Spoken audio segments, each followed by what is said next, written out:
Le cercle RH, notre débat de Smart Job, on parle de l'entreprise, la création d'entreprise. On est un petit peu dans le cœur du réacteur parce qu'on crée son entreprise et on va y revenir parfois par passion, pour créer son propre emploi, puis pour créer de l'emploi ensuite, parce que c'est quand l'entreprise se développe, elle va créer de l'emploi. Pourquoi créer une entreprise ? Quelles sont les difficultés ? Il faut évidemment avoir les nerfs solides, on a parfois des hauts et des bas, et souvent, eh bien, le créateur d'entreprise, il le dit, il est seul sur le chemin à porter son fardeau, et parfois même à se disputer avec son associé, son meilleur ami, parfois. Ça ne se passe pas toujours très bien, et il faut être accompagné. On en parle avec mes invités, des experts de l'accompagnement, justement. Danielle Deguet, merci d'avoir répondu à notre invitation, fondatrice et directrice générale de BGE Parif. C'est votre bébé, hein, c'est vous qui avez fondé et créé ce vaste réseau, 120 000 entrepreneurs ou créateurs, hein, de ceux qui imaginent créer une entreprise, ont poussé la porte. Sur la France entière. Sur la France entière, bien sûr. 1200 collaborateurs partout en France qui accueillent les entrepreneurs et 250 sur l'Île-de-France.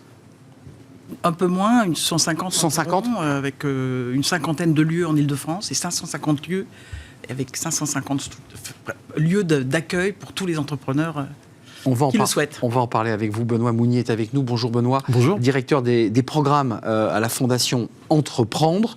Vous, c'est pareil, vous accompagnez, on écoutera évidemment le travail que vous faites au sein de cette fondation. Et puis Benjamin Berru, merci d'avoir répondu à notre invitation parce que vous êtes un peu l'homme de l'ombre, responsable du département de l'information administrative multicanal, DILA, qui est un peu barbare dit comme ça, mais vous avez une vue panoramique à travers des sites gouvernementaux qui ont évidemment des chiffres et un regard presque sociologique sur la création d'entreprises en France. Je commence par vous parce que on a eu les chiffres là qui sont sortis. Alors, on avait les défaillances d'entreprises et puis le lendemain, les Échos notamment ont sorti des chiffres évidemment incroyables. Source INSEE, 1 072 000 créations d'entreprises en 2022, 1 50 000 en 2021. Donc le nombre de créations d'entreprises progresse. On a toujours en France un désir d'entreprendre et de créer son entreprise, vous le confirmez? Oui, c'est exactement ça. C'est-à-dire que moi, je suis responsable, alors, je vous remercie pour les sigles, globalement. Je suis désolé. Je suis responsable, oui, c'est côté administration, donc c'est vrai qu'on aime bien les sigles. En fait, oui, on voit là, moi je suis responsable d'un site qui s'appelle entreprendre.servicepublic.fr, qui est la déclinaison du servicepublic.fr pour les entreprises, qui est né il y a un an. Et c'est vrai qu'en un an, on a fait 30 millions de visites et on voit cet engouement pour l'entrepreneuriat. On a fait un premier baromètre. On sait qu'un quart des gens qui viennent chez nous sont des entrepreneurs, des gens qui sont en train de construire. Donc ils vont visiter votre site. Ce sont des fondateurs qui s'identifient comme tels. Et c'est vrai qu'on voit vraiment cette dynamique-là, cette envie d'entreprendre et de mieux comprendre comment je peux entreprendre de mon idée jusqu'à la mise en œuvre. Danielle Deguet, BGE Parif, anglons notre débat, parce que le sujet est très vaste. Il y a l'angoisse de l'entrepreneur, ses difficultés administratives, les problèmes financiers, on va les traiter, mais ce que vous pointez du doigt quand même, malgré tous les efforts que vous faites, c'est que les entrepreneurs sont quand même des femmes et des hommes souvent seuls et pas accompagnés. Alors, en effet, sur les chiffres, je ne veux pas trop rentrer sur les chiffres, mais en réalité, il faudrait qualifier cette augmentation, parce qu'en réalité, elle porte beaucoup aussi sur un nombre d'auto-entrepreneurs, micro-entrepreneurs, qui ne sont pas des vrais entrepreneurs au sens... oui, ils ont un numéro de SIRET. Ils ont un numéro parce que maintenant, les entreprises ont pris comme méthode, tu es mon livreur, prends un numéro et je te paye. 61%, vous le voyez, ce sont des micro-entreprises. Hein. Oui, mais à l'intérieur, il y a les vrais créateurs et puis il y a ceux qui sont obligatoirement auto-entrepreneurs parce que c'est des Deliveroo, c'est des Uber... Enfin bref, c'est des gens qui viennent gonfler le choix et qui travaillent pour un patron unique. Hein. C'est donc rien à voir avec l'entrepreneuriat. Donc c'est important de documenter tout ça. En effet, en France, il y a un potentiel entrepreneurial énorme et on peut dire même que la France est un pays entrepreneur qui s'ignore. Vraiment, c'est pas du tout porté par cela. À aucun moment de nos études où on nous évoque ce sujet. Bon, ça a un tout petit peu évolué. Il faut et pourtant, il y a du possible. Et il y a des possibles, notamment chez des gens qui travaillent, qui ont des postes parfois importants, qui pourraient créer et donc qui ont la possibilité de créer de l'emploi. Et malheureusement, on flèche souvent l'entrepreneuriat en communication vers les demandeurs d'emploi uniquement. C'est vrai. C'est très très bien qu'un demandeur d'emploi qui a envie de créer le fasse, mais il y a des aides, on l'accompagne. Il y a beaucoup d'autres personnes qui peuvent le faire. Alors, par ailleurs, en effet, ce que vous venez de dire est très important. Aujourd'hui, la majorité des gens qui entreprennent encore aujourd'hui, ne sont pas accompagnés. Et les gros sujets, c'est pas d'accompagnement, ça veut dire qu'on n'a pas validé une étude de marché, une étude de produit, un business plan, et même un potentiel personnel. Est-ce que c'est vraiment mon truc? Est-ce que je suis vraiment dedans? Est-ce que mon entourage m'appuie? Ou au contraire, tous les jours me dit mais c'est absurde, pourquoi tu fais ça, etc. Et puis, évidemment, l'autre notion, c'est partir sous-capitalisé, puisque j'ai pas validé un business model, un équilibre, donc je pars sous-capitalisé, et après... Et la trésor va manquer. On oublie donc d'aller voir une banque une fois qu'on a démarré, parce que c'est fini, on y va avant, mais après c'est très compliqué. Et puis surtout l'important, c'est le réseau. Je ne suis pas en réseau avec d'autres, avec qui je peux échanger, avec qui je peux partager, et qui vont aussi me donner des infos et me faire des recherches partagées. Benoît Mounier, la sociologie de l'entrepreneur, c'est ce que j'ai lu sur votre site, en l'occurrence Daniel Deguet, mais je reprends les mots, donc je rends à César ce qui est à César. C'est pas inné d'être entrepreneur, et pourtant il y a un très fort désir d'entreprendre. Sociologiquement, c'est qui un entrepreneur dans l'habitus sociologique de cette femme ou de cet homme? C'est quoi? C'est un aventurier? C'est quelqu'un qui veut être libre? C'est quelqu'un qui veut inventer? C'est quoi un entrepreneur? En fait, il y a des formes multiples de l'entrepreneuriat. Il y a différents leviers, différentes motivations qui emmènent les entrepreneurs. Il y a des entrepreneurs, on le voit en fait par rapport finalement au type d'entreprise qui émerge. On met de côté les travailleurs indépendants. On a un écart, on a un vrai écart en France entre des entrepreneurs qui sont très avec un niveau d'études assez élevé, ingénieurs, écoles de commerce, et qu'on retrouve notamment dans l'économie du digital, qui crée des vrais écarts avec finalement une réalité entrepreneuriale en France qui n'est un peu moins valorisée, mais qui est beaucoup plus multiple. La partie émergée de l'iceberg, quoi. Les startups qui cartonnent et qui lèvent des millions d'euros. Exactement, mais qui créent aussi un imaginaire de l'entrepreneuriat qui n'est pas la réalité. Donc vous nous faites redescendre un tout petit peu. Voilà, le paysage est moins flamboyant, il n'y a pas de baby-foot et on a un peu les mains dans le cambouis, quoi. Exactement, il est moins flamboyant, mais il y a aussi ce sujet de continuer à parler à des différents publics de l'entrepreneuriat, des personnes qui ont un plus faible niveau d'études, qui n'ont pas les codes et le réseau pour pouvoir accéder à l'entrepreneuriat. Entreprise de l'artisanat, par exemple. Exactement. Je vois écouter, vous êtes d'accord avec les chiffres? Parce qu'on met de côté les travailleurs indépendants qui sont évidemment dans une relation évidemment de dépendance à un seul employeur, donc mettons-les de côté, mais l'entrepreneur type, il y en a deux si j'ai bien regardé. Il y a ces jeunes dont vous parlez qui, dès HEC, dès les grandes écoles, vont lancer leur boîte et vont certains cartonner. Puis il y a d'autres profils aussi. Il y a des gens qui ont 45 ans, qui ont une partie de leur vie professionnelle comme salariés, et puis ils vont jeter, comme on dit. Oui, c'est ça. Nous, on a fait un baromètre récemment et on voit que le public, il y a des diversités d'âge très larges. Il y a en effet des moins de 20 ans qui vont commencer à s'intéresser. Ça, c'est intéressant. Et qui vont regarder l'idée qu'ils peuvent avoir. Ce qu'on voit surtout moi, sur le site, c'est des gens qui ont une idée, une envie. Et la première chose, c'est j'affine cette idée, je précise mon envie, est-ce que c'est pour moi? Et j'y crois. Et je la porte. Peut-être que c'est là aussi qui ne vont pas vouloir la porter jusqu'au bout, et c'est pas grave. Et en effet, voilà, d'avancer, d'affiner cette idée pour y revenir, pour travailler. Oui, une sorte de petite lumière comme ça à l'intérieur, et on se dit je la garde, c'est une petite flamme, puis un jour... Et puis je vais travailler, je vais apprendre des compétences dans des entreprises, me former, et puis dans 3 ans, dans 5 ans... J'ai du temps. Et j'ai du temps aussi. Voilà, et j'ai du temps parce que mes enfants, par exemple, sont partis. Daniel Deguet, quand même, sur les écueils, parce que vous l'évoquiez, problème de l'accompagnement. De quoi on a besoin? Vous parliez des banques. Est-ce qu'on a aussi besoin de mentorat? On parle beaucoup de ce sujet sur le plateau, c'est-à-dire d'avoir quelqu'un, un peu un grand frère, quelqu'un qui vous dit, attends, fais gaffe, c'est pas par là qu'il faut aller. Nous on travaille beaucoup sur plusieurs sujets, c'est-à-dire à la fois, bien sûr, accompagner, d'abord ouvrir des portes très grandes en disant oui, c'est le bon endroit, que tu sois demandeur d'emploi, bénéficiaire du RSA ou Bac plus 24, tout est possible.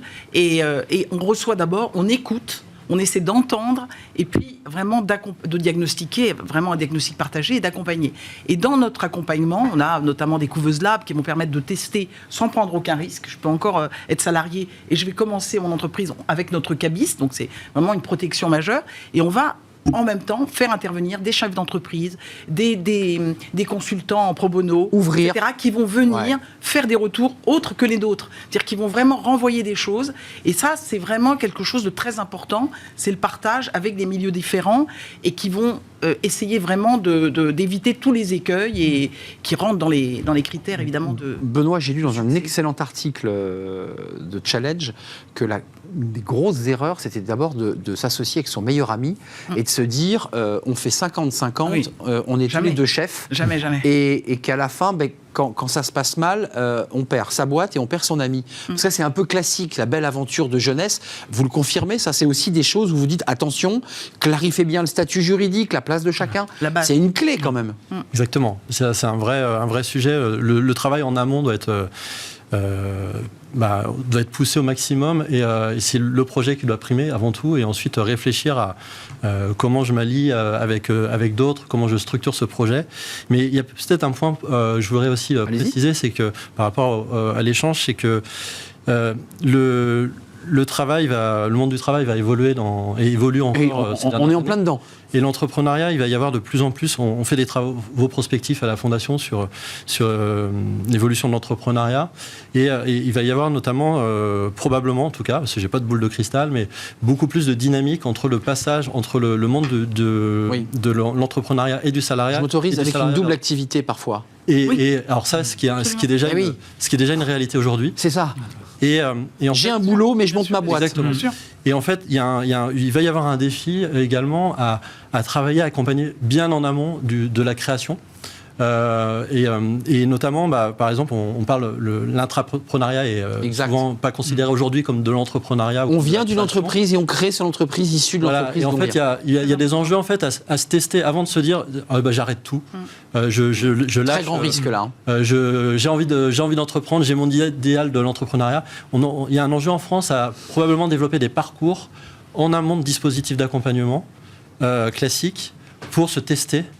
Sur sa posture entrepreneuriale. Le sujet de la posture, sa confiance en soi et se dire est-ce qu'on est prêt ou pas à y aller. Oui, on en revient à la sociologie. Le bilan de compétences entrepreneuriales. Nous, on a développé cet outil et ça permet vraiment à des personnes éventuellement même de le retrouver et de l'utiliser pour un changement salarial, mais de vraiment évaluer profondément son potentiel. Donc, ça veut dire qu'à un moment donné, sans avoir de boule de cristal, on peut avoir des outils méthodologiques qui font dire, quand vous avez la personne en face, attention, voilà, c'est peut-être pas comme ça qu'il faut le faire, et peut-être même... Mais il y a du possible, voilà. Mais il y a du possible, mais attention, danger. Voilà. Juste un mot, parce que c'est un peu philosophique notre débat, et à la fois très concret.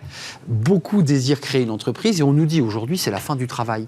Est-ce qu'on est en train, je dirais presque en profondeur, de transformer notre rapport au travail? Est-ce qu'on est de plus en plus entrepreneur et de moins en moins dans le désir d'être salarié dans une entreprise? Moi, je ne m'engagerai pas. Vous me regardez sur les évolutions du travail, mais c'est vrai qu'il y a quelque chose qui se passe quelque chose. Il y a des évolutions qu'on peut voir. Mais sur revenir à l'entrepreneuriat, comme on disait un peu sur le côté je me monte avec mon meilleur ami, il faut comprendre. J'ai vu que vous aviez réagi sur ce. L'entrepreneur, et c'est là que l'on essaie de l'accompagner, c'est qu'il n'est pas seul. Il a il a toute une administration, un écosystème énorme en fait qui existe. Et ce qu'on redisait aussi qui est très important, vous pouvez sécuriser au fur et à mesure. Exactement. S'il n'y a pas de allez go, j'y vais, je démissionne et je me donne un an. C'est évolutif. Voilà. Et sécurisé. Exactement, et il y a tout un écosystème pour vous aider. Daniel Deguet, juste sur l'aspect juridique, parce que comme vous avez lancé ça, si des gens l'entendent, en fait c'est possible de s'associer, mais à ce moment-là, il faut toujours prévoir une minorité de blocage, un tiers qui aura 10% pour arbitrer. Le jour où il y a un problème, voilà, à 50-50, avec son meilleur ami ou pas son meilleur ami, jamais. Il faut toujours une minorité de blocage pour sécuriser. Sur le rapport au travail, c'est important parce que vous évoquiez tout à l'heure l'Île-de-France avec la région qui fait que un salarié ou un citoyen a à moins de 30 minutes une antenne BGE, ce qui est pas mal. Est-ce qu'on est en train de vivre une révolution de notre rapport au travail? On voit des collaborateurs qui sont moins engagés, on voit des gens qui veulent créer leur boîte, il y a des gens qui veulent être plus en télétravail. On vit des choses là quand même. Il y a surtout une chose vraiment qu'on voit, et je dirais surtout depuis cette phase de confinement qui a évidemment énormément bouleversé les esprits, c'est aussi le changement de carrière. Je suis avocat, je travaille dans un énorme cabinet, je suis un peu pressurisé. Ras-le-bol. Je veux faire boulanger. Ça, vous le constatez, ça? Ah, mais bien sûr, on voit ça. Dans des changements de secteur. Je veux faire instit, je veux faire couturière. Le sens. Voilà, on on accompagne énormément de gens dans notre école de l'entrepreneuriat.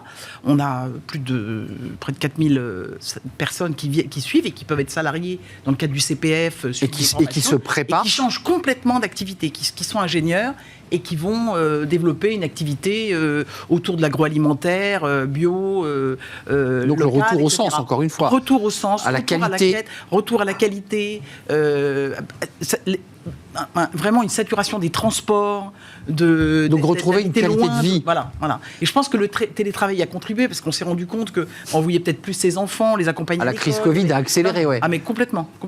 Comment ça se passe chez vous, la Fondation Entreprendre? Vous avez le même regard avec des gens qui renversent la table complètement, c'est-à-dire qui quittent le monde de la tech pour repartir planter des choux dans le Périgord. Vous avez ça?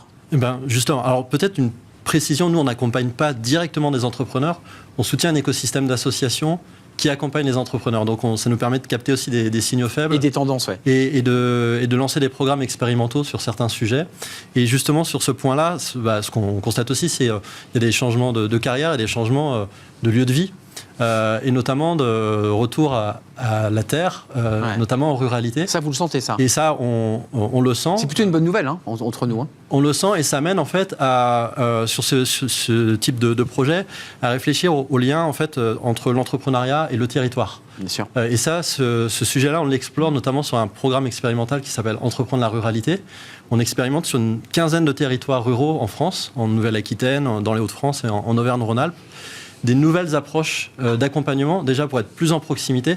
Il y a des enjeux aussi d'être vraiment... Mais l'idée, c'est quoi? C'est de créer des entreprises dans des zones rurales pour revitaliser le territoire? Exactement. Et donc, ce qu'on appelle de l'entrepreneuriat de territoire. Un entrepreneuriat qui, en fait, qui capte les besoins, qui identifie les besoins des habitants, qui capte également les savoir-faire. Et pour apporter le besoin et le service au plus près. Pour apporter des services. Pour être au plus proche des besoins. Très, très important. Et donc, ça nécessite de développer des nouvelles compétences pour ça. Vous m'autorisez à donner la parole à Benjamin Bérut pour terminer? Non, mais non pas que je vous coupe la parole, parce que l'émission se termine et je m'en excuse.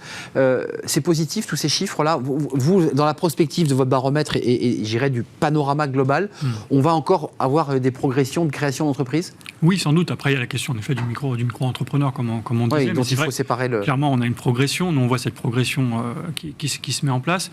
On a plutôt des gens satisfaits, en tout cas nous, quand on regarde sur le site, qui sont contents de venir faire cette démarche, de rester à long terme. Donc il y a un épanouissement aussi à la création. Il y a un épanouissement, quitte à même à un moment abandonner le projet pour le reprendre plus tard. Il y a en effet un temps long qui s'installe. Nous, on a par exemple des mécaniques d'abonnement. Je m'abonne à une profession réglementée, je m'inscris et on voit que les gens restent et reviennent. Voilà.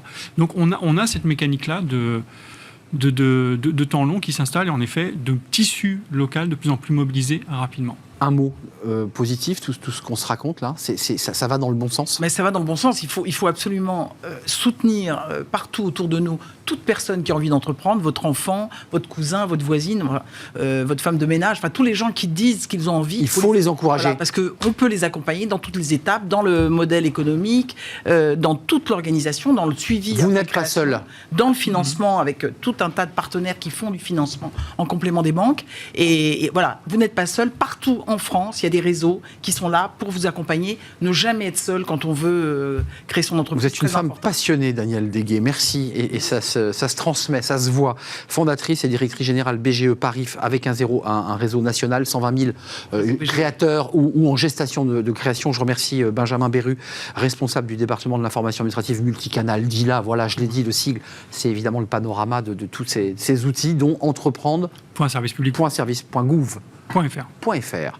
Et merci à Benoît Mounier, directeur des programmes Fondation Entreprendre. Merci à vous trois de nous avoir éclairés, de nous avoir donné envie d'oser créer son entreprise, parce que ça part aussi dans l'idée d'avoir le courage de le faire. On termine avec notre rubrique Fenêtre sur l'emploi, et on va parler d'un sujet qui commence à inquiéter sur l'intelligence artificielle dans la création de contenu. Ça ne vous a pas échappé, et on en parle avec Julien Morisson.